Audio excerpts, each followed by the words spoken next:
Hello mummies, ನನ್ನ ಮಗಳ favourite ದೋಸೆನ ತೋರಿಸ್ತಾ ಇದ್ದೀನಿ. ಈ ಒಂದು ದೋಸೆನ ನಾವು ಮಾರ್ನಿಂಗ್ ಬ್ರೇಕ್ಫಾಸ್ಟ್ಗೆ ಅಥವಾ ಈವ್ನಿಂಗ್ ಸ್ನ್ಯಾಕ್ಸ್ಗೂ ಕೂಡ ಕೊಡ್ಬೋದು. ತುಂಬಾ ಹೆಲ್ದಿ ಅಂತ ಹೇಳ್ತೀನಿ. ಸೊ ಯಾವ ಥರ ಮಾಡಬೇಕು, ಇದ್ರ ಬೆನಿಫಿಟ್ಸ್ ಎಲ್ಲ ತಿಳಿಸ್ತೀನಿ. ಅದಕ್ಕಿಂತ ಮುಂಚೆ ಯಾರೆಲ್ಲ ಹೊಸದಾಗಿ ನೋಡ್ತಿದ್ರೆ ಬೇಗ ಹೋಗಿ ಫಾಲೋ ಮಾಡ್ಕೊಳ್ಳಿ. ಹಾಗೆ ಮಕ್ಕಳಿರೋಂಥವ್ರಿಗೆ ಈ ವಿಡಿಯೋನ ಶೇರ್ ಮಾಡಿ.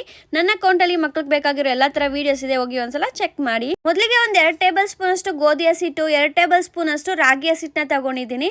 ಸೊ ಎರಡೂ ಮಿಕ್ಸ್ ಮಾಡೋದ್ರಿಂದ ಬೆನಿಫಿಟ್ಸ್ ಜಾಸ್ತಿ ಇರುತ್ತೆ, ಟೇಸ್ಟ್ ಕೂಡ ತುಂಬ ಚೆನ್ನಾಗಿರುತ್ತೆ.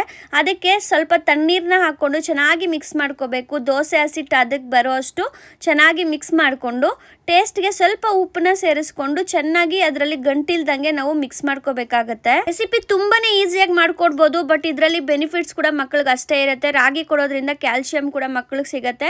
ಸೊ ರಾಗಿ ಮುದ್ದೆ ತಿನ್ನಲ್ಲ, ಸರಿ ತಿನ್ನಲ್ಲ ಅನ್ನೋರು ಈ ತರ ದೋಸೆನೂ ಟ್ರೈ ಮಾಡ್ಬೋದು, ತುಂಬಾ ಚೆನ್ನಾಗಿರುತ್ತೆ. ನಾರ್ಮಲ್ ಆಗಿ ದೋಸೆ ತರನೇ ಅದನ್ನ ತವ ಮೇಲೆ ಹಾಕೊಂಡು ಸ್ವಲ್ಪ ತುಪ್ಪ ಹಾಕಿ ಎರಡೂ ಕಡೆನೂ ಚೆನ್ನಾಗಿ ಬೇಯಿಸ್ಕೊಂಡು ಮಕ್ಕಳಿಗೆ ಕೊಟ್ರೆ ನಿಜವಾಗ್ಲೂ ಟೇಸ್ಟ್ ಮಾತ್ರ ಚೆನ್ನಾಗಿರುತ್ತೆ.